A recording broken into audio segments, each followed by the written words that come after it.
Can you fill this? क्या आप इसे भर सकते हो? हेलो फ्रेंड्स, मैं हूं संजीव जैन और ये कहानी ओशो की बताई हुई कहानी है।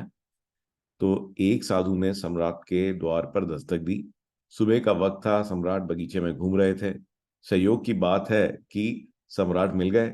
साधु ने अपना पात्र उनके सामने कर दिया और सम्राट ने पूछा कि बताओ क्या चाहते हो। साधु ने कहा, कुछ भी दे दो, शर्त एक है कि मेरा पात्र पूरा भर जाए। मैं थक गया हूं और ये पात्र भरता ही नहीं है। सम्राट जो है हंसने लगे और कहा कि तुम पागल मालूम होते हो। पागल ना होते तो साधु ही क्यों होते? ये छोटा सा पात्र भरता नहीं है, तो ये छोटा सा पात्र क्यों नहीं भर रहा? फिर सम्राट ने अपने मंत्री को कहा कि ले आओ, स्वर्ण अशर्फियां ले आओ और भर दो इससे, और इस साधु का मुंह जो है सदा के लिए बंद कर दो। साधु ने कहा कि फिर याद दिला दूं कि भरने की कोशिश अगर आप करते हो तो ये शर्त है कि जब तक भरेगा नहीं पात्र, मैं हटूंगा नहीं।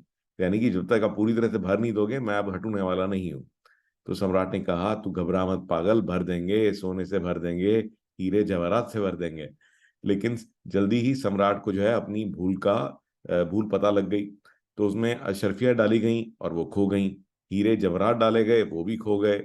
लेकिन सम्राट जो थे वो बड़े ही जिद्दी थे और वो भी कहते कि भाई अब मैं साधु से हार मान लूं तो सारे समाज में बेइज्जती होगी। और सारी राजधानी में जो है खबर पहुंच गई और सैकड़ों लोग इकट्ठा हो गए। सम्राट जो है अपने खजाने में से सारी चीजें निकालते रहे, पात्र में डालते रहे, और ना जाने वो कहाँ गायब हो जाती।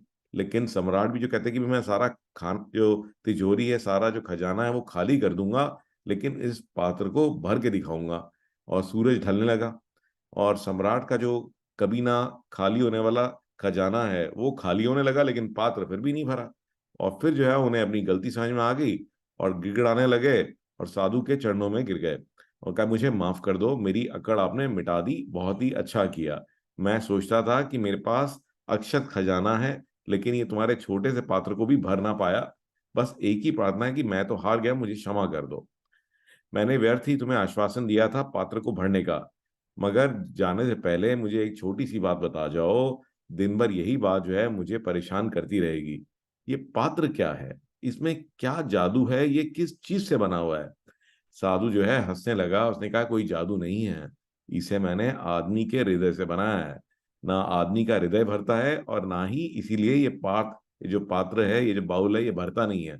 क्योंकि आप कुछ भी कर लो, आदमी का हृदय जो है कभी सेटिस्फाई नहीं होता।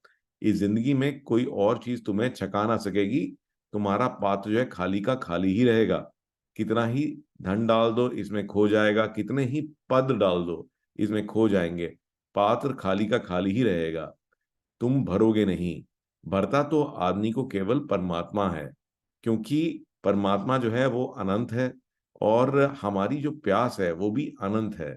तो अगर हमें अपनी प्यास को भरना है तो वो केवल परमात्मा से ही भरी जा सकती है। तो आज की डेट में क्या है ना फ्रेंड्स, कि हम सब लोग जो है मटेरियल चीजों के पीछे भागते रहते हैं। तो गाड़ी चाहिए तो बड़ी से बड़ी गाड़ी चाहिए, घर चाहिए तो बड़े से बड़ा घर चाहिए। लेकिन जितना ज्यादा आप इन चीजों के पीछे भागोगे, आप नोटिस करोगे कि उनसे सेटिस्फैक्शन आपको और भी कम होता जा रहा है। तो असली चीज है आपका एक स्पिरिचुअल कनेक्शन। तो जब तक आप उस अनंत कनेक्शन से नहीं जुड़ोगे, तब तक सेटिस्फाई होना बहुत ही मुश्किल है। तो I hope you like the story. आइए आज की टेक टिप की बात करते हैं। तो एक बहुत सारी अमेजिंग एआईज आज की डेट में आ रही हैं, और ये एक एआई मैं आपसे शेयर करना चाहता हूँ। ये हब स्पॉट की एआई है, कैंपेन असिस्टेंट। और ये जो लिंक है ये आपको वीडियो में मिल जाएगा। और ये कैंपेन असिस्टेंट ये free AI marketing asset creator है। तो आप जो है लैंडिंग पेजेस बना सकते हैं, ईमेल्स बना सकते हैं, एड्स बना सकते हैं, and this is totally free just with a few clicks. Okay, तो ये आपसे कुछ क्वेश्चन पूछेगा, आपको कॉपी जनरेट करनी है, मार्केटिंग कैंपेन बनाने हैं, आपको कुछ भी चीज बनानी है, आप इसे ट्राई करके देखिए। Landing pages, emails, ad copies. So go ahead, try this out, and I will see you in my next story.